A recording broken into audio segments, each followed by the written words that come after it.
Let's focus on the conservation. The major outcome of this unit is the student be able to understand and know the various techniques of conservation of biodiversity in order to protect the endangered species. What are the different techniques that we can follow or the government can follow as what the conservation of biodiversity. We are protecting or preserving or we can restore the wildlife or the natural resources even in the same their natural habitat or in the artificial atmosphere that was created by the human being, and by that we can somehow protect our endangered species and we can uh, go for the enhancing the biodiversity. And the major two approaches that we go for conservation is in situ conservation and ex situ.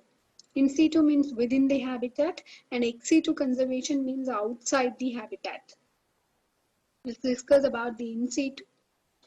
In situ conservation majorly focus on genetic resources in the natural population of plant or animal species, and the genetic resource can be collected and preserved, and we can do the research and for developing a new variety of plant or animal. Researches can be done, but in situ conservation being done by declaring the area as protected area. And generally, this in situ conservation will be done within the same natural habitat itself.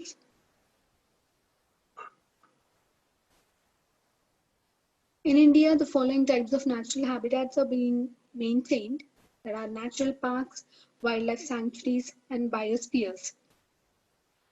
And there are in India over 600 protected areas, which include over 90 national parks, over 500 natural sanctuaries, and 120 botanical gardens and 15 biosphere reserves. These are all under the government supervision only. Natural park is an area which is strictly reserved for the betterment of the wildlife. The activities like forestry, grazing, cultivation are not permitted. And in these parks, even private ownership rights are not even allowed.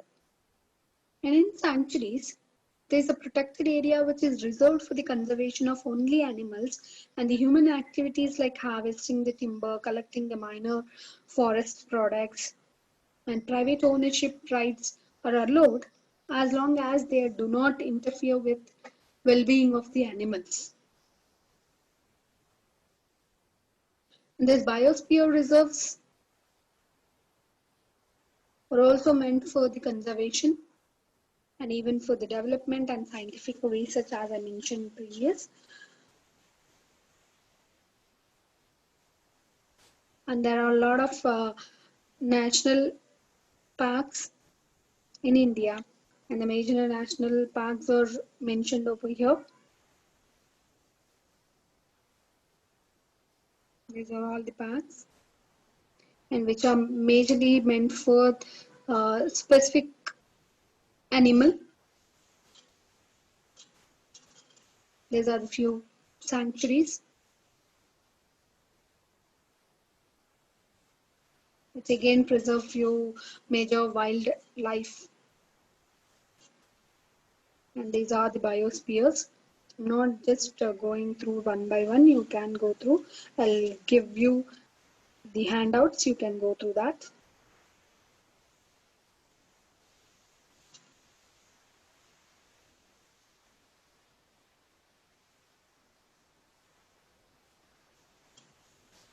So the major advantages of in situ conservation is the flora and fauna lives in the natural habitat without human interference. The life cycle of the organisms and their evolution progresses in a natural way, and it is less expensive, easy to manage, and it provides the required green cover and its associated benefits to our environment. And another type of conservation technique is ex situ. Ex situ conservation is a preservation of components of biological diversity outside their natural habitats. and it involves the genetic resources as well as wild and cultivated species. And we can go for tissue culture, and we can go for DNA banks, pollen seeds or seedlings. The advantages of ex situ preservation is it is useful for declining population of species. An endangered animal on the verge of extinction are successfully breeded.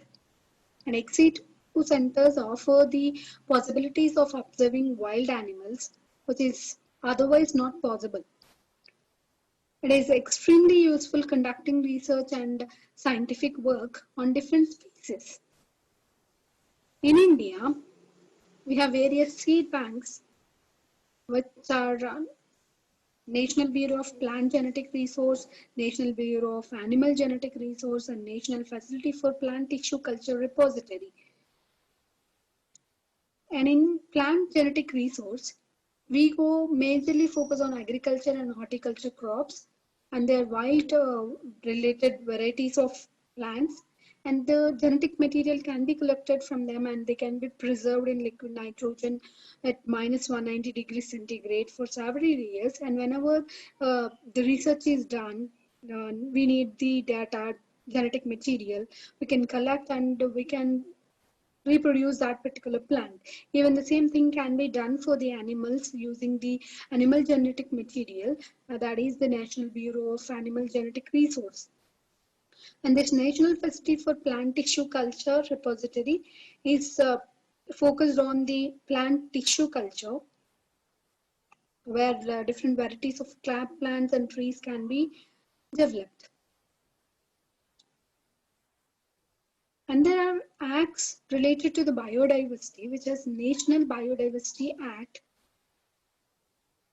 2002.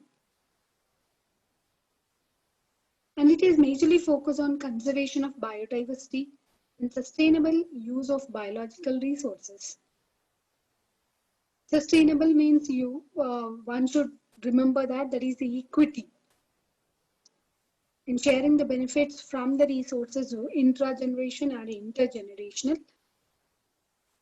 And the salient features of this act is to regulate the access to biological resources of the country, to conserve and sustainably use biological diversity, to secure sharing of benefits with local people as conserves of biological resources and holders of knowledge and information relating to the use of biological resources, and protection, rehabilitation of threatened species, and the involvement of the institutions of the state government in the broad scheme of implementation of Biological Diversity Act through constitution of committees. Majorly, it focuses on the conservation and conscious use of all the resources. Thank you.